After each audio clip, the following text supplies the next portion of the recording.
Glória a Deus. Aleluia. Você pode tomar seu assento. Glória a Jesus. Louvado seja o nome do Senhor. Bem, eu acho que hoje a gente conclui a parte de arrebatamento. Quem vai ser arrebatado? Amém. Também vou contigo. Não tem problema não, vamos juntos. E nós estamos chegando ao final e estamos falando do julgamento dos crentes.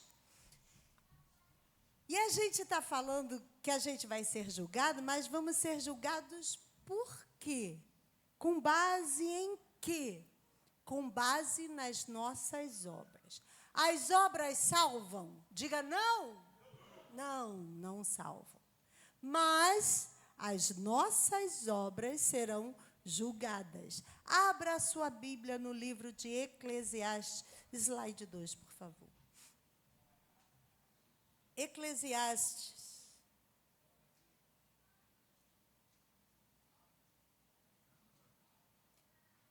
Capítulo 12 de Eclesiastes.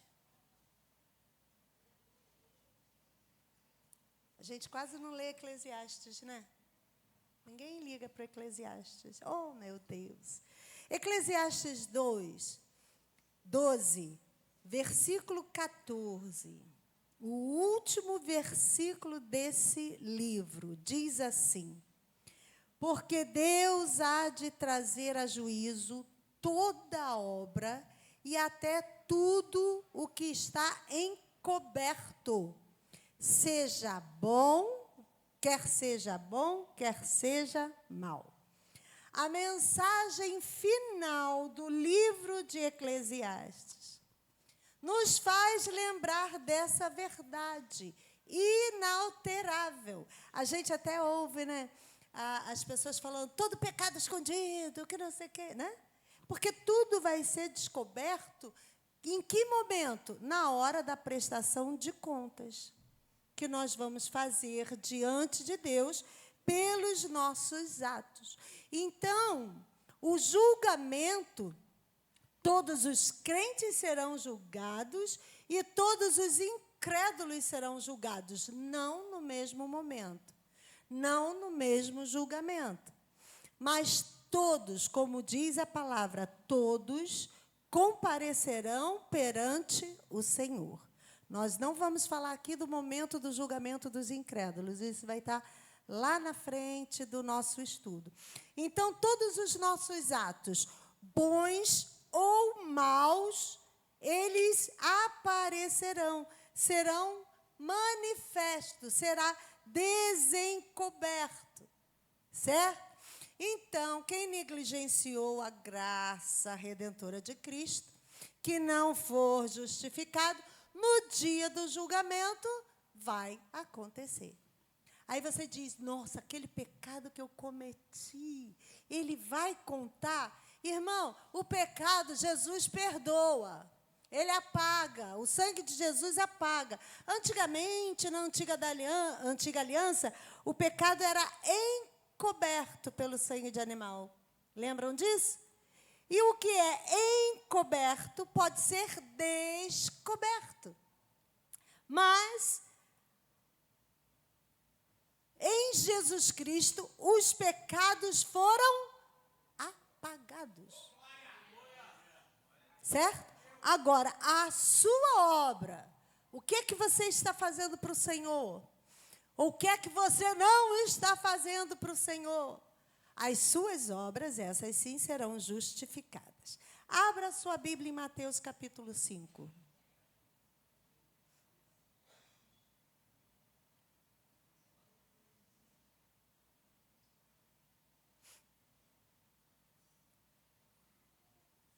Achou? Versículo 22.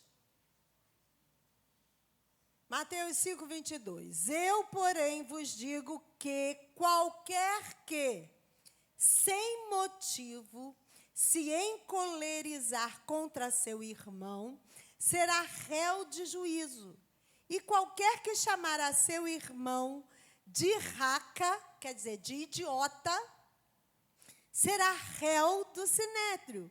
E qualquer que lhe chamar de louco será réu do fogo do inferno. O bicho pegou agora.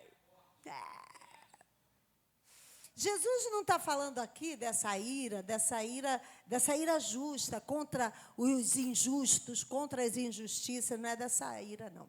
Ele está falando contra o ódio vingativo, aquele desejo que você tem que por uma pessoa, você diz, tomara que ela morra. Quero mais que quebre a perna. Ninguém pensa assim, não, né? É, irmã? Se pensa, ajoelha logo e pede perdão. Que vai que Jesus volta agora. Jesus está falando disso. E quando ele fala de raca, de idiota, ele está falando aquelas pessoas que desprezam outras pessoas.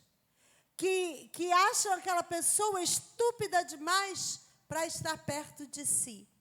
Aquelas pessoas que rejeitam outras pessoas. Jesus está dizendo, tudo isso vai ser pesado. Tudo isso vai ser julgado. Então, tenha mais cuidado com o que você faz. Eu lembrei agora de um diretor da minha empresa, que era amigo, que a gente cresceu junto na empresa, e ele tinha uma condição financeira boa. E um dia ele estava fazendo obra na casa dele, e quando ele fazia a obra, ele se vestia. Sabe quem faz obra, né? Não vai botar uma calça jeans bonitinha, vai se vestir igual malambo mesmo, né? Aí ele vestido daquele jeito, e a esposa e as crianças piseando ele. Você ainda não comprou a televisão, não comprou a televisão. Aí ele largou tudo lá, eu vou comprar essa televisão, é agora. Aí saiu todo daquele jeito de obra, entrou no Plaza, e entrou na loja, na primeira loja, quanto custa essa televisão? O cara olhou ele de cima e embaixo. Moço, o senhor não pode pagar, não. Aí ele, por quê? Só porque eu estou vestido assim? Aí o cara, o senhor há de convir, ele, não quero mais falar com você, não. Aí foi no outro rapaz, vem cá, meu filho. Eu quero aquela televisão assim, pois não. E o senhor quer pagar de que forma? Ele à vista. Aí tirou o dinheiro do bolso e pá! O desprezo pelas pessoas, pelo que ela aparenta ser. Às vezes tem uma pessoa bonitinha, toda arrumadinha, que não vale o prato de comida. Não é? Então, a gente precisa, o que o Senhor está falando aqui é isso. Vocês precisam ter cuidado até como vocês tratam as pessoas. Ainda Mateus, capítulo 12, chega um pouquinho à frente. Nós vamos falar de uma coisa agora, de um pecado que ninguém gosta que seja chamado de pecado, mas nós vamos falar. Mateus 12, versículos 36 e 37. Mas eu vos digo que toda palavra ociosa que os homens disserem, hão de dar conta no dia do juízo.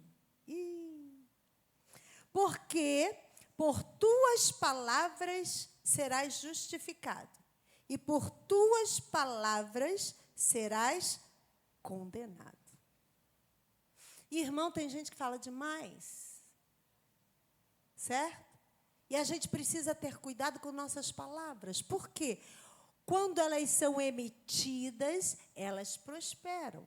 Cientificamente é comprovado que as palavras, elas não acabam quando são liberadas. Elas ficam reverberando. É um som que fica reverberando no mundo e demora muito até que elas diminuam e se apaguem. Então, as palavras que nós dizemos, elas ficam causando efeito depois que elas são ditas. O Adam Clarke diz assim, quando na expressão do versículo 37, por tuas palavras serás justificado, ou seja, todo o teor da tua conversa será uma evidência a favor ou contra ti no grande dia. Então, tudo que nós falamos vai também ser julgado. Versículo 36. Hão de dar conta no dia do juízo. A nossa palavra é importante. Jesus está dizendo que a nossa palavra revela o que está no nosso coração. Porque a boca fala, então a sua palavra espelha o que está dentro do seu coração. O que é então que a gente falou, que não era para ser falado? Adianta só a gente não falar, mas processar tudo na cabeça? O coração continua ruim? Porque o que o Senhor está dizendo é o seguinte: é o teu coração que está contaminado. Então, não adianta cortar a tua língua para você não falar mais. Porque o teu coração continua contaminado. Precisa haver um tratamento no coração. As nossas motivações precisam ser outras. Já viu aquela pessoa que reclama de tudo? Né? Compra um carro novo. Quem vai querer um carro novo? Diga amém. Junto com o carro novo vem o quê, irmão? Ai, porque eu não aguento mais pagar essa prestação, a prestação de tanto do meu carro, ainda tem que pagar o seguro, porque é novo. Se roubar teu carro novo, você vai continuar pagando e não vai ter carro. Então, o seguro, e aí você resmunga, você murmura, porque você comprou um carro novo. Uma vez eu falei com uma funcionária, ela, não, a empresa tem que me aumentar, mas você já está dentro de um padrão mais elevado que todo mundo.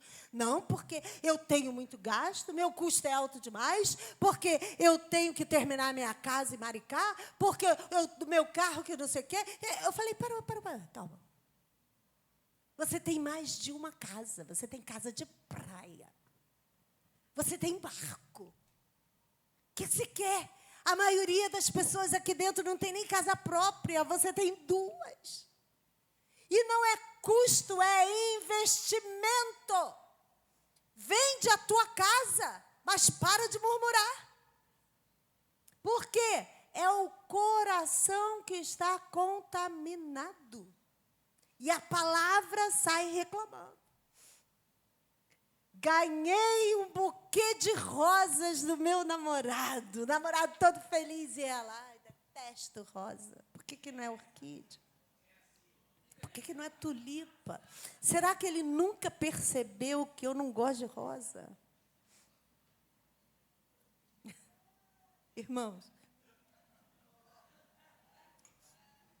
não vem com essa não. Fica quieta aí. Senão eu te botar para fora do estudo. Não é, irmãos? Ou teu marido fica emocionado, acorda de manhã olhando para você diferente, diz assim, querida, deixa que eu descasco a aipim. Deixa que eu descasco a aipim. Como é que você quer que corte? Eu desse tamanho. Porque eu gosto de congelar o aipim também.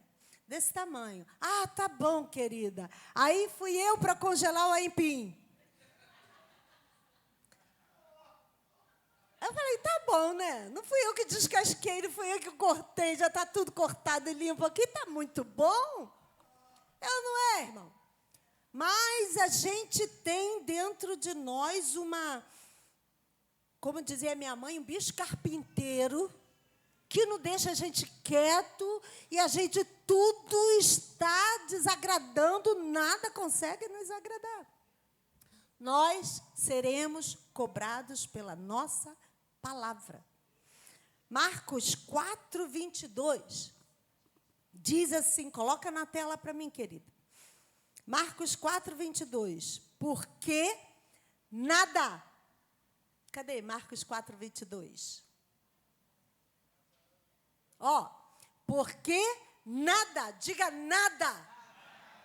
Nada há encoberto que não haja de ser manifesto, e nada, diga nada, nada se faz para ficar oculto, mas para ser descoberto.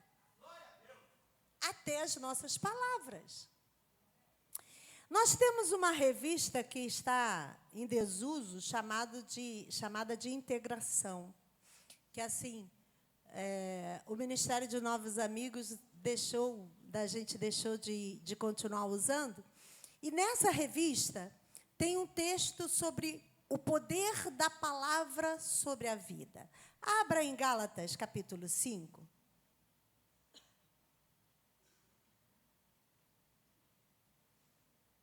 Nós vamos ler um trecho muito conhecido de toda a igreja.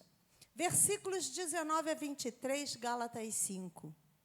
Diz assim: porque as obras da carne são manifestas, as quais são prostituição, impureza, lascívia, idolatria, feitiçarias, inimizades, porfias, emulações, iras, pelejas, dissensões, heresias, invejas, homicídios, bebedices, glutonarias e coisas semelhantes a essas, acerca das quais vos declaro, como já antes vos disse, que os que cometem tais coisas não herdarão o reino de Deus. Mas o fruto do Espírito é amor, gozo, paz, longanimidade, benignidade, bondade, fé, mansidão, temperança. Contra essas coisas não há lei. A gente tem aqui 2 modos de vida sendo contrastados. Daquele que é cheio do Espírito Santo, que é controlado pelo Espírito, e daquele que vive uma vida pecaminosa, uma vida natural, sem limites. E Paulo aqui está examinando não apenas essa diferença entre os modos de vida, mas o conflito entre as obras da carne e o fruto do Espírito. Por quê?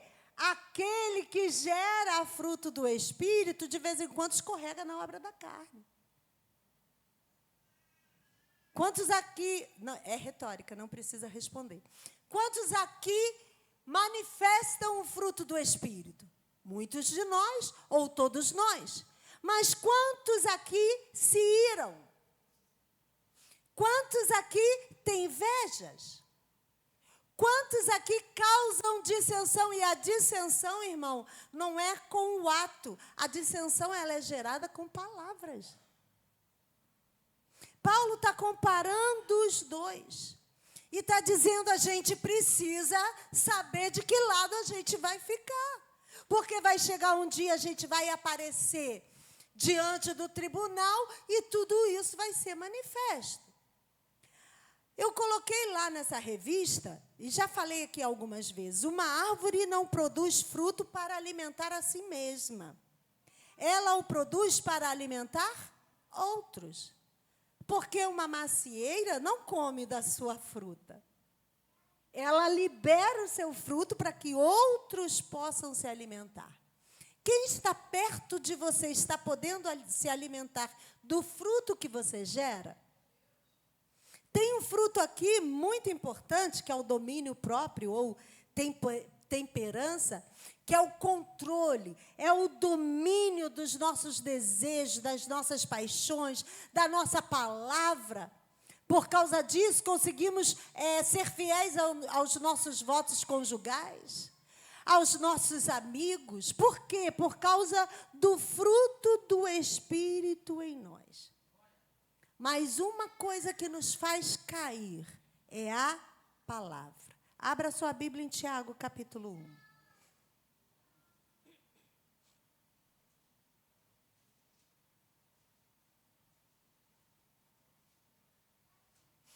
Tiago, capítulo 1, versículo 2, diz assim: porque todos tropeçamos em muitas coisas.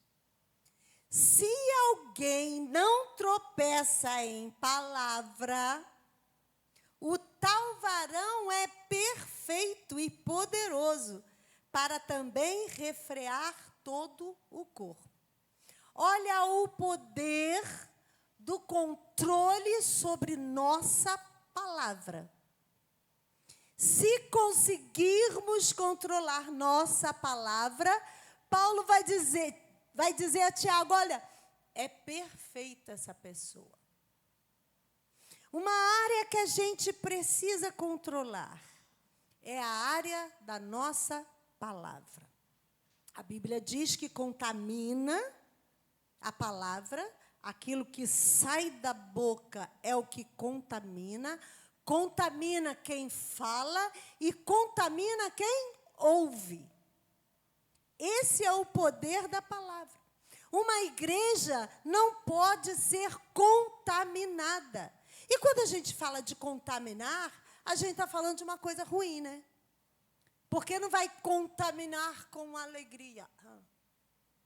Contaminar é uma coisa que faz mal. Então, a gente precisa entender, a minha palavra pode ser bênção ou maldição. Vamos continuar em Tiago? Agora no capítulo 3.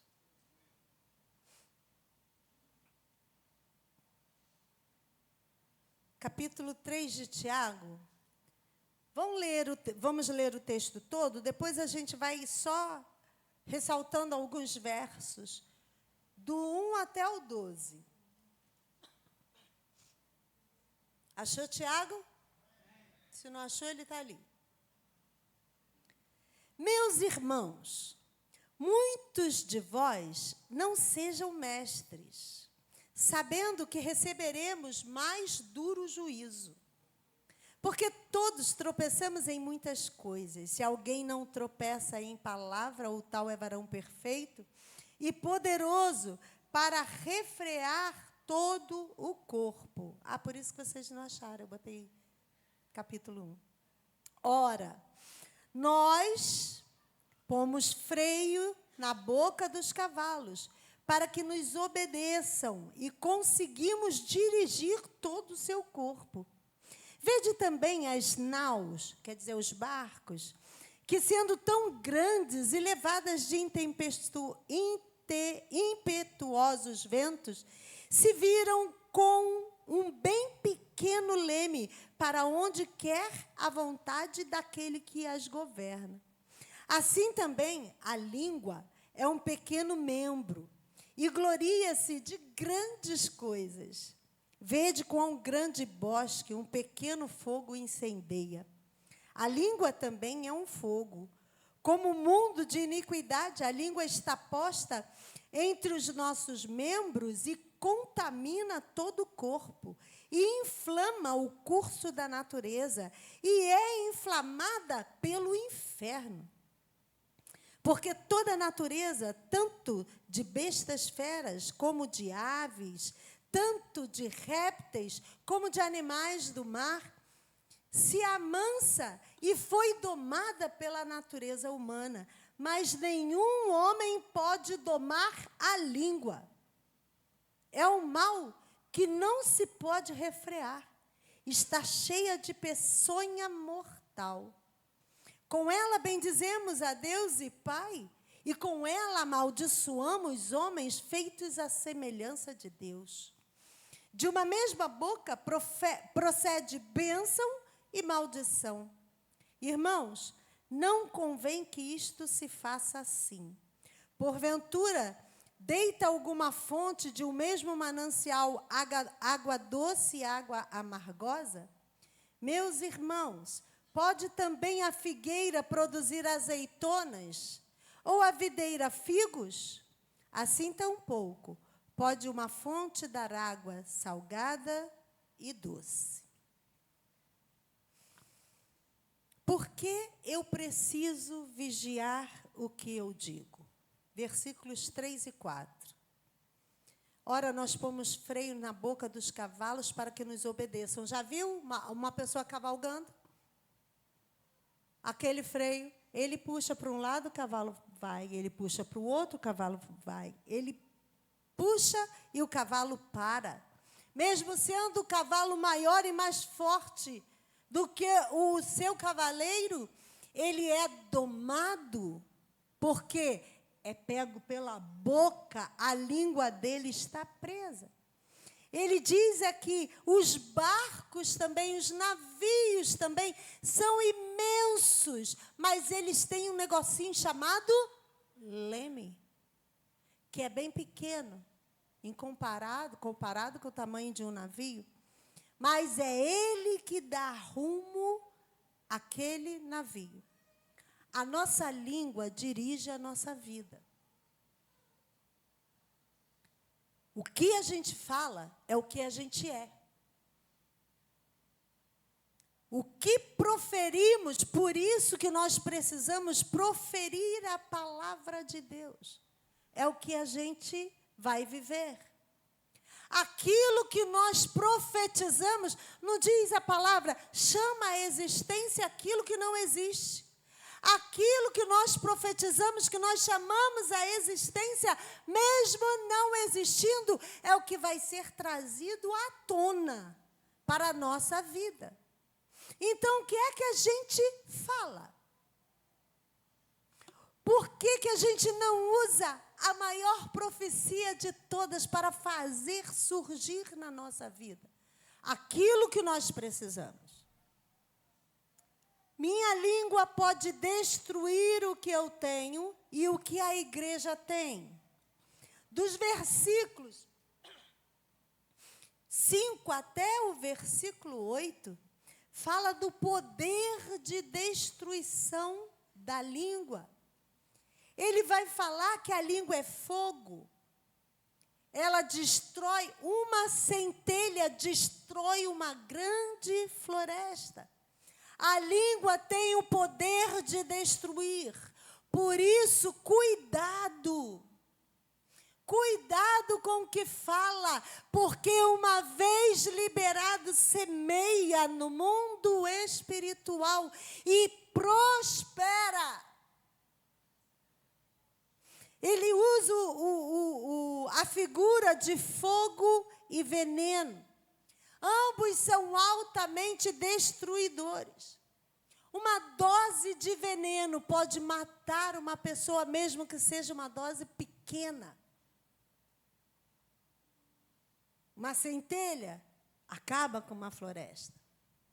Nós podemos dar vida ou podemos matar um relacionamento com as nossas palavras, com a forma que nós nos comunicamos.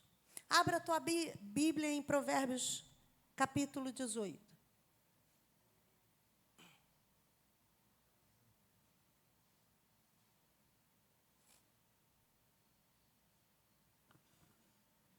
Esse versículo, se você gosta de rabiscar sua Bíblia, esse merece ser marcado. Provérbios 18, versículo 21. A morte e a vida estão no poder da língua, e aquele que a ama comerá do seu fruto. O que é que você está semeando em volta de você? O tônico de vida está nas suas palavras, ou veneno de morte. A gente precisa decidir viver realmente a palavra de Deus. E por que é que nós estamos falando da palavra? Porque nós lemos que as nossas palavras irão nos justificar ou nos condenar no juízo de Deus. Nós também estamos falando aqui, irmãos, e não é só de falar mal de alguém. Você gosta de falar mal de alguém? Não é só de fazer fofoca. Não, eu só estou contando. Eu só contei o que me disseram. Irmão, é falar bem? Está edificando? Não, então não conta. Vou até seguir mais adiante. Então não ouça. Só tem boca fofoqueira porque tem ouvido fofoqueira. Se a boca fofoqueira não encontrar ninguém para falar, para ouvir, vai fazer o quê? Não está falando só de falar mal, de fazer fofoca, mas está falando de palavras mal colocadas, de insinuações, de palavras que vão trazer duplo sentido. Expressões impensadas que destroem relacionamentos. A minha língua mostra quem eu sou.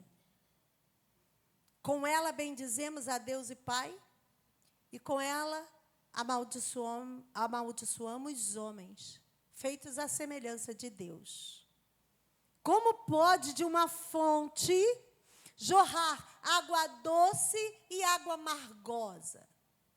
Água salobra. Já pegou um poço que uma hora você bebe a água está maravilhosa. Daqui a pouquinho você vai beber de novo, a água está ruim?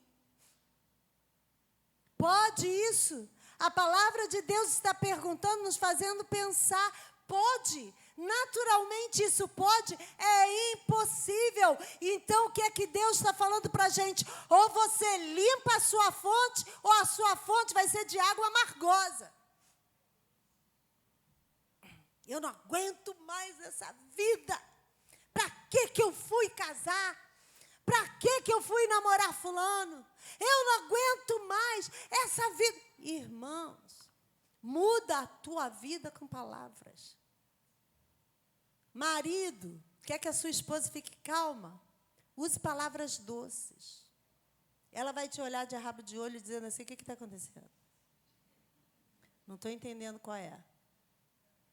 Mas daqui a pouquinho ela vai começar a ficar mansa. Ela vai ficar calminha. Já viu que você vai fazer um carinho no cachorro? Oh, que coisa linda, vem cá. E o cachorro fica todo se abanando, você fazendo carinho, né? Aí, quando você quer que o cachorro vá embora, passa fora, sai, vai. Então, para de falar grosso com a sua mulher, para de falar grosso com o seu filho. Fala bonitinho. Ah, gracinha, tão bonitinha. Ai, de vez em quando ela me irrita, mas isso eu não vou falar. Ah, que coisa linda, foi o presente de Deus para mim, irmãos. Isso vai prosperar de tal forma, com a quantidade de semeadura que você vai fazer, que essa sua mulher vai ficar mansinha, calminha. Acredita nisso? Testa, irmão. Testa, irmão. Testa, eu se sou você fazia. Pergunta o meu marido quando ele não fala bancinho comigo, quietinho. Eu fico quieta. E eu sei quem me conhece sabe disso, né? Quando eu falo, quando eu digo, para com isso, não faz isso não. Tá tudo bem, irmão, estou super de boa. Agora, quando eu fico quieta, sem expressão. Aí, irmão, tem alguma coisa pegando. O dia que eu ficar quieto sem expressão contigo, fica ligado. Com a nossa língua a gente traz vida, a nossa língua mostra quem a gente é. A maledicência é um pecado. Maledicência é falar mal. Não só falar mal de alguém, mas usar mal a sua palavra. Continua em Tiago, olha o versículo 7 e 8. Toda espécie de animais, aves, répteis e criaturas do mar doma-se e é domada pela espécie humana. A língua, porém, ninguém consegue domar. É um mal incontrolável, cheio de veneno mortífero. Olha o mal dessa língua.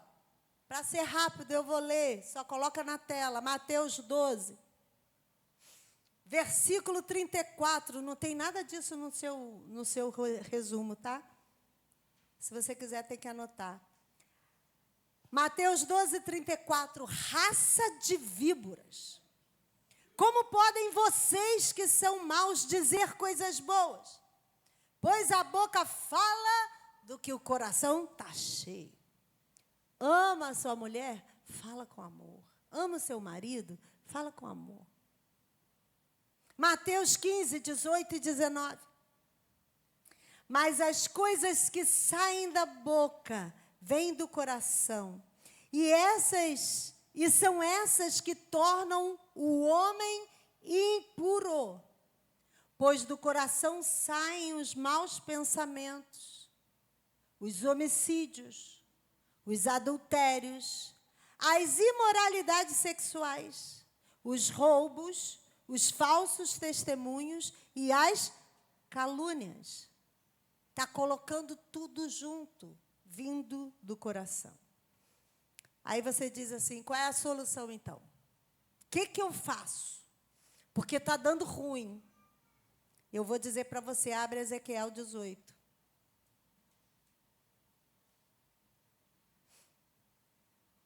Ezequiel capítulo 18, versículo 31.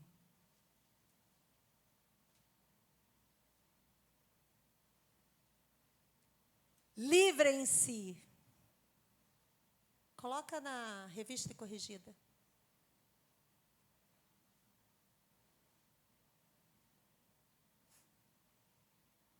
Isso. Livrem-se de todos os males que vocês cometeram. E busquem um coração novo. Ué, Deus não vai dar assim a troco de nada, não? Busquem um coração novo e um espírito novo. Por que deveriam morrer, ó nação de Israel? É você que tem que se livrar desses males. Ah, Jesus, tira de mim. Não. Livrem-se de todos os males. Busque um coração novo. Busque um espírito novo. Renovar o coração é dever nosso. 2 Coríntios 5,17. Portanto, se alguém está em Cristo, é nova criatura. As coisas velhas já? Eis que tudo se fez. Se você ainda está vivendo velho, o jeito velho de ser, as coisas velhas, diz que você não está em Cristo.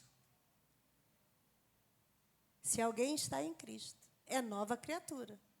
As coisas velhas passaram. Se não passaram, a primeira parte do versículo começa a questionar. Você então não é nova criatura? Não está em Cristo? E aí eu faço o que então? Pede ajuda a Deus. Ele não vai fazer por você, mas Ele vai te ajudar. Salmo 141, 3. Irmã, todo mundo tem que marcar isso na Bíblia também, porque coisa interessante é o que o salmista fala. Salmo 141, 3. Um pedido do salmista ao Senhor. Coloca, Senhor, uma guarda à minha boca. Vigia a porta de meus lábios. Glória a Deus. Senhor, bota um guarda aqui, ó. Precisa de um guarda exclusivo para a boca. Para segurar a boca de alguns, então, deve precisar de 2. Salmo 19, 14.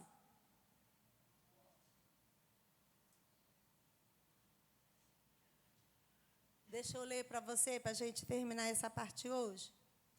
Que as palavras da minha boca e a meditação do meu coração sejam agradáveis a ti, Senhor, minha rocha e meu resgatador. Quando você for falar, tem que lembrar que Deus está ouvindo e que as suas palavras precisam ser agradáveis ao Senhor. E aí, o que eu posso fazer? Pensa antes de falar. Difícil? Tiago vai dizer, 1,19. Meus amados irmãos, deixa eu ver se é um mesmo.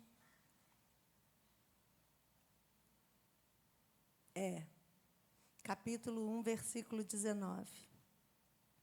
Meus amados irmãos, tenham isso em mente. Sejam todos prontos para ouvir, tardios para falar e tardios para irar-se. Ouça mais do que fala. Pensa antes de falar. Aquilo que você fala está movendo o seu mundo.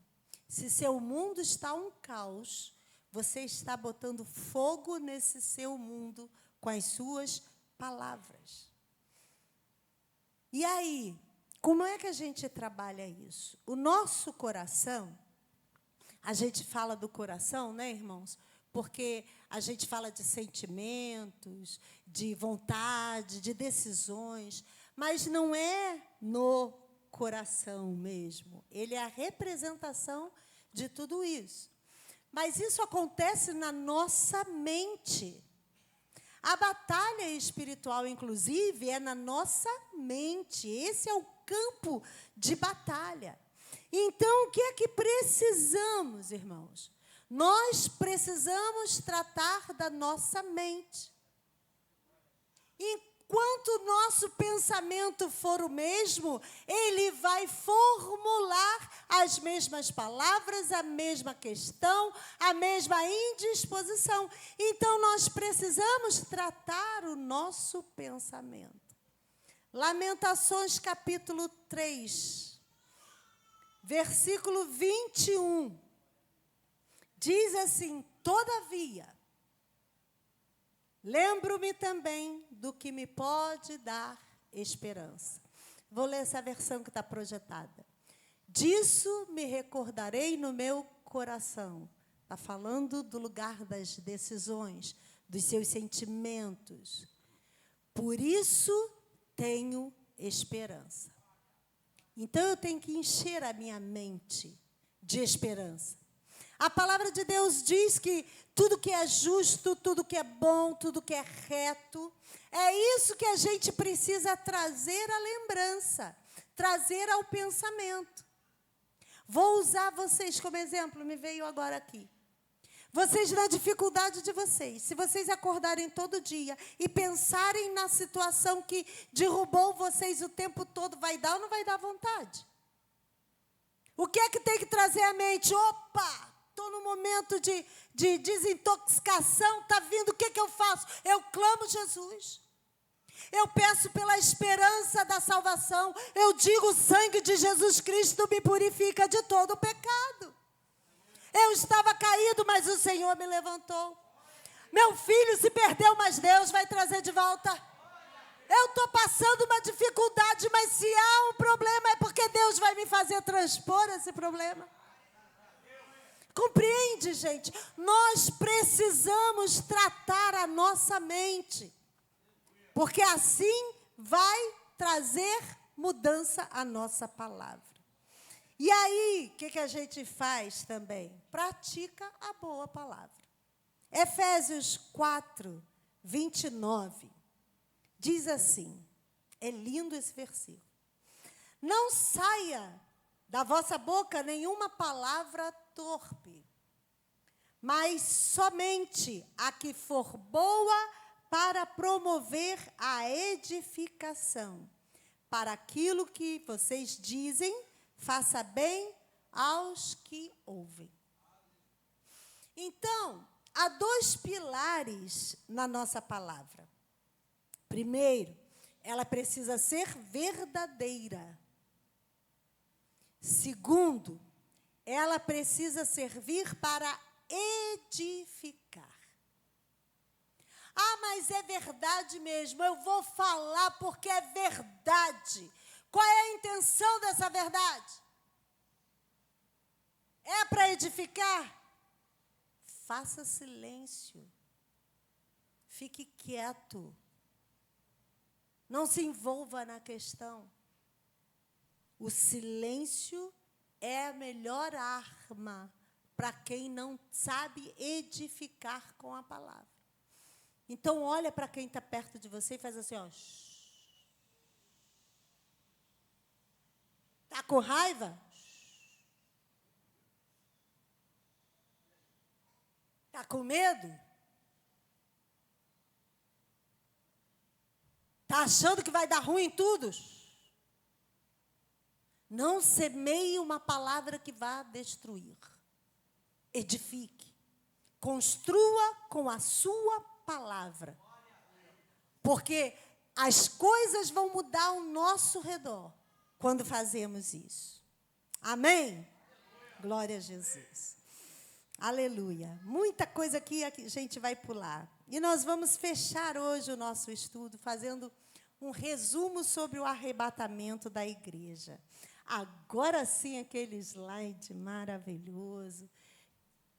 Coloca para mim. Não, o outro que eu mandei por último. Esse daqui a gente já passou, foi embora. Acho que é o 57, não é isso? Olha só, irmãos. Está lá na nossa Bíblia de Estudo Pentecostal, você pode conferir. O termo arrebatamento deriva a palavra raptus, em latim, que significa arrebatado rapidamente e com força. É assim que vai ser. O termo latino rapto equivale a harpazo, em grego, traduzido por arrebatado.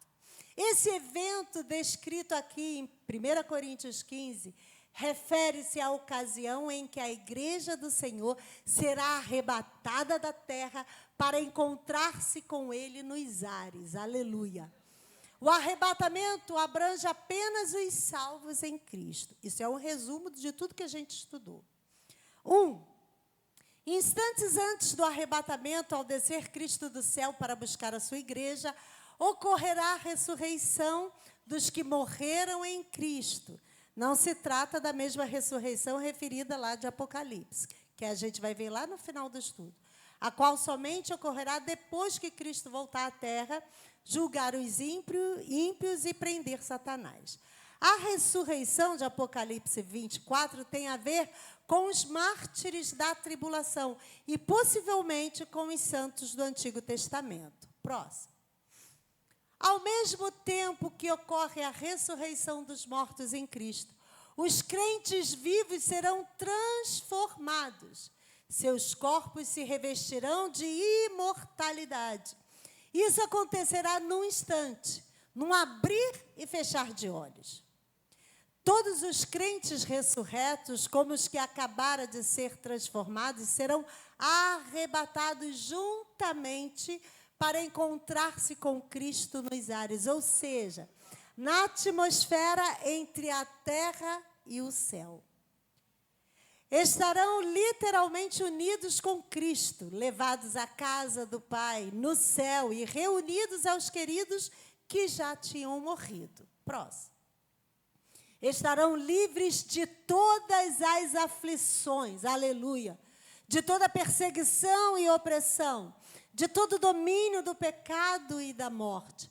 O arrebatamento os livra da ira futura, ou seja, da grande tribulação. 6. A esperança de que nosso Salvador logo voltará para nos tirar do mundo, a fim de estarmos sempre com o Senhor, é a bem-aventurada esperança de todos os redimidos. É fonte principal de consolo para os crentes que sofrem. 7. Paulo emprega o pronome nós, em 1 Tessalonicenses, por saber que a volta do Senhor poderia acontecer naquele período, e comunica aos Tessalonicenses que essa mesma esperança. A Bíblia insiste que anelemos e esperemos contínua e confiadamente a volta do nosso Senhor. 8. Quem está na igreja, mas não abandona o pecado e o mal, sendo assim fiel a Cristo, será deixado aqui, no arrebatamento. Os tais ficarão neste mundo e farão parte. A igreja apóstata sujeita à ira de Deus. Próximo. Depois do arrebatamento, virá o dia do Senhor, um tempo de sofrimento e ira sobre os ímpios. Seguir-se-ão a segunda fase da vinda de Cristo, quando então ele virá para julgar os ímpios e reinar sobre a terra. 1 Tessalonicenses 4,18. Portanto, consolai-vos uns aos outros com essa palavra. Espera, Jesus está voltando. Não se desespere, Jesus está voltando. Fique firme apesar das lutas. Jesus está voltando. Glória a Deus. Você pode aplaudir ao Senhor e dizer, ora vem, Senhor. Ora vem, Senhor Jesus. Aleluia. Nós vamos seguindo essa linha de estudos, vamos falar sobre a tribulação. Porque após o arrebatamento, segue a tribulação. Mas nós vamos dar uma pausa de 2 cultos, de dois encontros nossos, que nós vamos falar de perdão. A falta de perdão tem colocado muitos crentes em situação difícil, até correndo o risco de perder a sua própria salvação, porque não consegue ter o seu coração lavado totalmente com o sangue de Jesus Cristo. E nós vamos ser ministrados em relação ao perdão, para podermos prosseguir para o nosso estudo sobre a grande tribulação. Amém? Que Deus abençoe você, esteja firme no Senhor e comece a praticar a bênção através da sua palavra. Que Deus abençoe a igreja.